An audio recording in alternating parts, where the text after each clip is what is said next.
আসসালামু আলাইকুম ওৰহমাতুল্লাহি ওয়াবাৰাকাতুহু। আপোনালোকৰ ওপৰত আল্লাহৰ ৰহমত বৰকত আৰু শান্তি বৰ্ষিত হওক। আউযু বিল্লাহি মিনাছ শাইতানিৰ ৰাজিম। বিসমিল্লাহিৰ ৰহমানিৰ ৰহিম। খেদা খোৱা শয়তানৰ প্ৰচলনিৰ পৰা আল্লাহ তুমি আমাক ৰক্ষা কৰা। পৰম কৰোণাময় পৰম দয়ালু আল্লাহ তাআলাৰ নামত আৰম্ভ কৰোঁ। আজি সূৰা আল ফাতহ অৰ্থ বিজয়।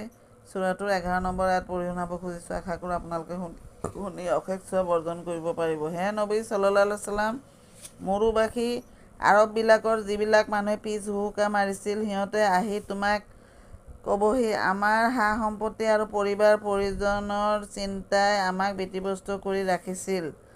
আপুনি আমাৰ বাবে ক্ষমা প্ৰাৰ্থনা কৰক। সেই মানুহবিলাকে মুখেৰে যি কয় সেয়া সিহঁতৰ অন্তৰত নাই। সিহঁতক সোধা, আল্লাহে তোমালোকৰ ক্ষতি কিংবা মংগল সাধন কৰিব বিচাৰিলে তেওঁক বাধা দিয়াৰ ক্ষমতা কাৰ আছে? তোমালোকৰ কাজ কৰ্ম সম্পৰ্কে আল্লাহ সম্পূৰ্ণ অৱগত। সমাপ্ত।